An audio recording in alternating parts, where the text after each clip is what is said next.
Hi ಎಲ್ರಿಗೂ ನಮಸ್ಕಾರ. Power house Kannada ವ್ಲಾಗ್ಸ್ಗೆ ನಿಮ್ಮೆಲ್ಲರಿಗೂ ಸ್ವಾಗತ. ನನ್ನ ಹೆಸರು ಹರ್ಷಿತಾ. ನಾನು ಅಮೆರಿಕೆಯಿಂದ ಕನ್ನಡ ವ್ಲಾಗ್ಸ್ ಮಾಡ್ತಾ ಇದ್ದೀನಿ. ನೀವಿನ್ನು ನನ್ನ ಚಾನಲ್ಗೆ ಸಬ್ಸ್ಕ್ರೈಬ್ ಮಾಡಿಲ್ಲ ಅಂದರೆ ಈಗಲೇ ಹೋಗಿ ಪವರ್ ಹೌಸ್ ಕನ್ನಡ ವ್ಲಾಗ್ಸ್ಗೆ ಸಬ್ಸ್ಕ್ರೈಬ್ ಮಾಡಿ. ಹಾಗೆ ನೀವು ನನ್ನ ಇನ್ಸ್ಟಾಗ್ರಾಮ್ನಲ್ಲಿ ಕೂಡ ಫಾಲೋ ಮಾಡ್ಬೋದು, ಪವರ್ ಹೌಸ್ ಕ್ರಾನಿಕಲ್ಸ್. ಸೊ ಇನ್ಸ್ಟಾಗ್ರಾಮ್ನಲ್ಲಿ ಕೂಡ ಫಾಲೋ ಮಾಡಿ. ನೀವು ನನ್ನ ಹಿಂದಿನ ವ್ಲಾಗ್ ನೋಡಿದರೆ ನಿಮ್ಗೆ ಗೊತ್ತಾಗಿರುತ್ತೆ ಸ್ನೋಫಾಲ್ ಎಷ್ಟು ಚೆನ್ನಾಗಿತ್ತು, ಹಾಗೆ ಅದನ್ನು ನಾವು ಎಷ್ಟು ಎಂಜಾಯ್ ಮಾಡಿದ್ವಿ ಅಂತ. ಬಟ್ ನಿಮಗೆ ಕಾಣಿಸೋದು ಎಂಜಾಯ್ಮೆಂಟ್ ಅಷ್ಟೇ. ಬಟ್ ಸ್ನೋ ಬಿದ್ಮೇಲೆ ಏನಾಗುತ್ತೆ, ಎಷ್ಟು ಕಷ್ಟ ಆಗುತ್ತೆ, ಏನೇನೋ ಡಿಸ್ಅಡ್ವಾಂಟೇಜಸ್ ಸ್ನೋಫಾಲ್ ಆದಾಗ ಅನ್ನೋದನ್ನ ನಾನು ನಿಮಗೆ ಈ ವ್ಲಾಗ್ ನಲ್ಲಿ ಹೇಳ್ತೀನಿ. ಹಾಗೆ ಇವತ್ತು ನಾನು ನಿಮ್ ಜೊತೆ ಒಂದು ರೆಸಿಪಿ ಕೂಡ ಶೇರ್ ಮಾಡ್ತಾ ಇದ್ದೀನಿ. ಈಗ ವ್ಲಾಗ್ ಸ್ಟಾರ್ಟ್ ಮಾಡೋಣ. ನಾನು ಇವತ್ತು ತಿಂಡಿಗೆ ಮಸಾಲೆ ಅಕ್ಕಿ ರೊಟ್ಟಿ ಮಾಡೋಣ ಅಂತ ಮಾಡ್ತಾ ಇದ್ದೀನಿ. ನಾನಿಲ್ಲಿ 3 ಕಪ್ ಅಷ್ಟು ಅಕ್ಕಿ ಹಿಟ್ಟು ತಗೊಂಡಿದ್ದೀನಿ. ಇದಕ್ಕೆ ನಾನು ಹಸಿಮೆಣಸಿನಕಾಯಿ ಚಿಕ್ಕದಾಗಿ ಕಟ್ ಮಾಡ್ಕೊಂಡಿರೋದು, ಹಾಗೆ ಸ್ವಲ್ಪ ಕರಿಬೇವು ಸೊಪ್ಪು, ಸ್ವಲ್ಪ ತುರಿದಿರೋ ಅಂತ ಕ್ಯಾರೆಟ್ ಹಾಕೋತಾ ಇದ್ದೀನಿ. ಸಣ್ಣದಾಗಿ ಕಟ್ ಮಾಡಿರೋ ಈರುಳ್ಳಿ, ಇದನ್ನೆಲ್ಲ ಸಣ್ಣದಾಗಿ ಕಟ್ ಮಾಡಿರೋ ಅಂತ ಸಬ್ಸಿಗೆ ಸೊಪ್ಪು ಅದನ್ನು ಹಾಕೋತಾ ಇದ್ದೀನಿ. ಆಮೇಲೆ ನಮಗೆ ಸಾಲ್ಟ್ ಎಷ್ಟು ಬೇಕು ಟೇಸ್ಟ್ಗೆ ಅಷ್ಟು ಸಾಲ್ಟ್ ಹಾಕೋತಾ ಇದ್ದೀನಿ. ಇದಿಷ್ಟು ಹಾಕೊಂಡು ಒಂದ್ಸಲ ರಫ್ ಆಗಿ ಕಲಿಸ್ಕೋಬೇಕು. ಅದಾದ್ಮೇಲಿಂದ ನಾವು ಇದಕ್ಕೆ ನೀರು ಆ್ಯಡ್ ಮಾಡಬೇಕು. ನೀರು ಸ್ವಲ್ಪ ಬೆಚ್ಚಗಿರೋ ನೀರು ಆ್ಯಡ್ ಮಾಡ್ಕೋಬೇಕು. ನೀರು ಹಾಕ್ತೇನೆ ಈಗ ನಾನು ಕಲಿಸ್ಕೊಂಡಿದ್ದೀನಿ. ಇವಾಗ ಇದಕ್ಕೆ ಸ್ವಲ್ಪನೇ ನೀರು ಸೇರಿಸ್ಕೊಂಡು ಇದನ್ನು ಚೆನ್ನಾಗಿ ಕಲಿಸ್ಕೋತಾ ಇದ್ದೀನಿ.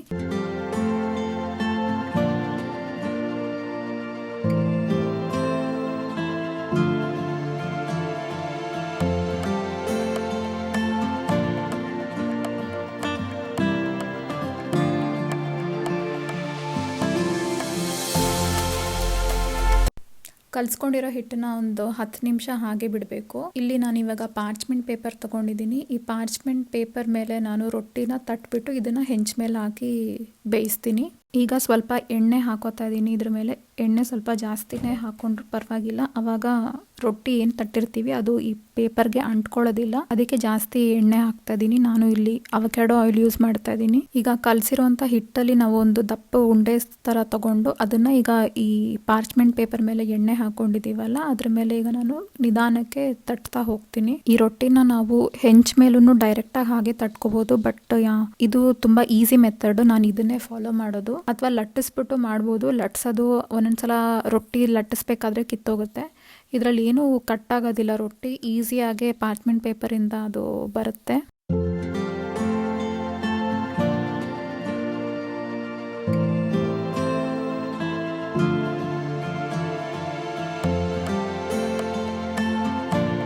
ಈಗ ರೊಟ್ಟಿನ ನಾನು ಹೆಂಚ್ ಮೇಲೆ ಹಾಕ್ತಾ ಇದ್ದೀನಿ. ಈಗ ಒಂದು ಸ್ವಲ್ಪ ಪ್ರೆಸ್ ಮಾಡ್ತಾ ಇದ್ದೀನಿ. ಈಗ ಈ ರೀತಿ ಪ್ರೆಸ್ ಮಾಡೋದ್ರಿಂದ ರೊಟ್ಟಿ ಪಾರ್ಚ್ಮೆಂಟ್ ಪೇಪರಿಂದ ಬಿಟ್ಕೊಳ್ಳುತ್ತೆ. ಆಮೇಲಿಂದ ನಿಧಾನಕ್ಕೆ ನಾವು ಈಗ ಪಾರ್ಚ್ಮೆಂಟ್ ಪೇಪರ್ನ ತೆಗಿತಾ ಇದ್ದೀನಿ. ಇಲ್ಲಿ ನೋಡ್ಬೋದು ಏನೂ ಅಂಟ್ಕೊಂಡಿಲ್ಲ ಪಾರ್ಚ್ಮೆಂಟ್ ಪೇಪರ್ಗೆ, ಈಸಿಯಾಗೆ ಬರ್ತಾ ಇದೆ. ಈಗ ಪೂರ್ತಿಯಾಗೆ ತೆಗಿತಾ ಇದ್ದೀನಿ. ಇಲ್ಲಿ ನೋಡ್ಬೋದು ರೊಟ್ಟಿ ಏನೂ ಕಿತ್ತೋಗಿಲ್ಲ, ಹಾಗೆ ಪೇಪರ್ಗೂ ಏನೂ ಅಂಟ್ಕೊಂಡಿಲ್ಲ, ನೀಟಾಗಿ ಬಂದಿದೆ. ಇವಾಗ ನಾನು ಈ ರೊಟ್ಟಿ ಮೇಲೆ ಒಂದು ಸ್ವಲ್ಪ ಎಣ್ಣೆ ಹಾಕ್ತಾ ಇದ್ದೀನಿ. ಎಣ್ಣೆ ಹಾಕ್ಬಿಟ್ಟು ಒಂದು ಸ್ವಲ್ಪ ಹೊತ್ತು ಈ ಕಡೆ ಕುಕ್ ಆಗಬೇಕು. ಆಮೇಲಿಂದ ಒಂದು ಸ್ವಲ್ಪ ಕುಕ್ ಆದ್ಮೇಲಿಂದ ನಾನು ಇದನ್ನ ಫ್ಲಿಪ್ ಮಾಡ್ತಾ ಇದ್ದೀನಿ. ಫ್ಲಿಪ್ ಮಾಡಿಬಿಟ್ಟು ಇನ್ನೊಂದು ಸ್ವಲ್ಪ ಕುಕ್ ಮಾಡಿದ್ರೆ ಸಾಕು.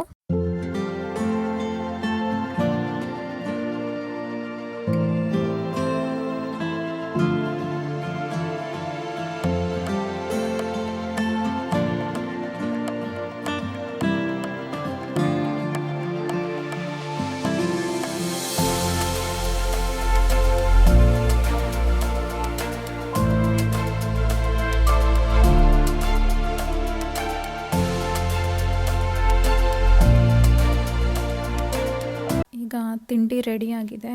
ಈಗ ತಿಂಡಿ ತಿಂದು ನೆನ್ನೆ ಎಲ್ಲ ಎಂಜಾಯ್ ಮಾಡಿದ್ವಲ್ಲ ಆ ಸ್ನೋನೆಲ್ಲ ಇವತ್ತು ಕ್ಲೀನ್ ಮಾಡಕ್ಕೆ ಹೋಗಬೇಕು. ಸೊ ಕ್ಲೀನ್ ಮಾಡೋದಕ್ಕೆ ಸ್ವಲ್ಪ ಸ್ಟ್ರೆಂತ್ ಬೇಕು, ಎನರ್ಜಿ ಬೇಕು ಅಂತ ಬೆಳಗ್ಗೆ ತಿಂಡಿ ತಿಂದ್ಬಿಟ್ಟು ಆಮೇಲಿಂದ ಕ್ಲೀನಿಂಗ್ ಇಟ್ಕೊಂಡ್ವಿ. ಸೊ ಈಗ ಕ್ಲೀನಿಂಗ್ ಹೇಗೆ ಮಾಡೋದು ಅಂತ ನೋಡಿ.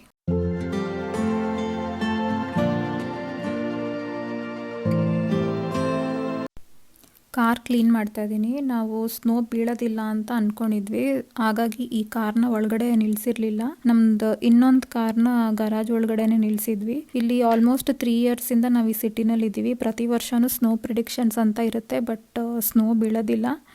ಈ ವರ್ಷನೂ ಅದೇ ಥರ ಬೀಳೋದಿಲ್ಲ ಅನ್ಕೊಂಡು ನಾವು ಈ ಕಾರ್ನ ಒಳಗಡೆ ನಿಲ್ಸಿರ್ಲಿಲ್ಲ. ಕಾರ್ ಮೇಲೆ ಸುಮಾರು 1.5 ಇಂಚಷ್ಟು ಸ್ನೋ ಇತ್ತು.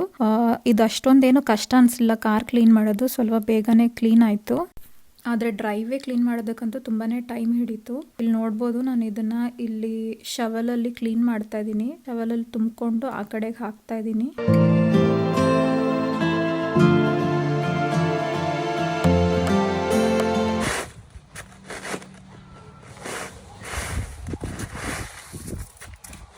ನನಗೆ ಏನಕ್ಕೆ ಕಷ್ಟ ಆಗ್ತಾಯಿದೆ ಅಂದರೆ, ಇದು ಸ್ನೋ ಫ್ರೀಸ್ ಆಗಿ ಐಸ್ ಆಗಿದೆ. ಇದು ನೆಲಕ್ಕೆ ಅಂಟಿರೋದ್ರಿಂದ ನನಗೆ ಇದನ್ನು ತೆಗೆಯೋದಕ್ಕೆ ಕಷ್ಟ ಆಗ್ತಾಯಿದೆ. ಯೂಶಲಿ ಇಲ್ಲಿ ಸ್ನೋ ಬೀಳೋದಕ್ಕೂ ಮೊದಲು ಪ್ರೀ ಸಾಲ್ಟಿಂಗ್ ಅಂತ ಮಾಡ್ತಾರೆ. ಸಾಲ್ಟನ್ನ ಡ್ರೈವೇಸ್ ಆಗಲಿ ರೋಡ್ಗಳ ಮೇಲಾಗಲಿ ಸ್ಪ್ರಿಂಕಲ್ ಮಾಡೋದ್ರಿಂದ ಆ ಸಾಲ್ಟು ಒಂದು ಲೇಯರ್ ಫಾರ್ಮ್ ಆಗುತ್ತೆ. ಆಗ ಸ್ನೋ ಏನು ಬೀಳುತ್ತೆ ಅದು ನೆಲಕ್ಕೆ ಅಂಟೋದಿಲ್ಲ. ಆಮೇಲಿಂದ ಅದು ಕ್ಲೀನಿಂಗ್ಗೆ ಬೇಗ ಕ್ಲೀನ್ ಮಾಡ್ಕೋಬೋದು. ಈ ಥರ ಅದು ಫ್ರೀಸ್ ಆಗೋಕ್ಕೆ ಬಿಡೋದಿಲ್ಲ ಸ್ನೋನ. ಸ್ನೋಫಾಲ್ ಆಗೋದಕ್ಕೂ ಮೊದಲು ನಾವು ಸಾಲ್ಟ್ ಏನೂ ಹಾಕಿರಲಿಲ್ಲ ಡ್ರೈವೇಗೆ, ಹಾಗಾಗಿ ಇಷ್ಟೊಂದು ಕೆಲಸ ಜಾಸ್ತಿ ಆಯಿತು. ಸಂಕ್ರಾಂತಿ ಹಬ್ಬದ ದಿನ ನಾನು ಮನೆ ಮುಂದೆ ರಂಗೋಲಿ ಹಾಕಿದ್ದೆ. ಮಳೆ ಬಂದಿದ್ದರೆ ಫುಲ್ ಅಳ್ಸೋಗಿರೋದು, ಬಟ್ ಸ್ನೋ ಬಿದ್ದಿದ್ದರಿಂದ ಅದು ಕವರ್ ಆಗಿತ್ತು.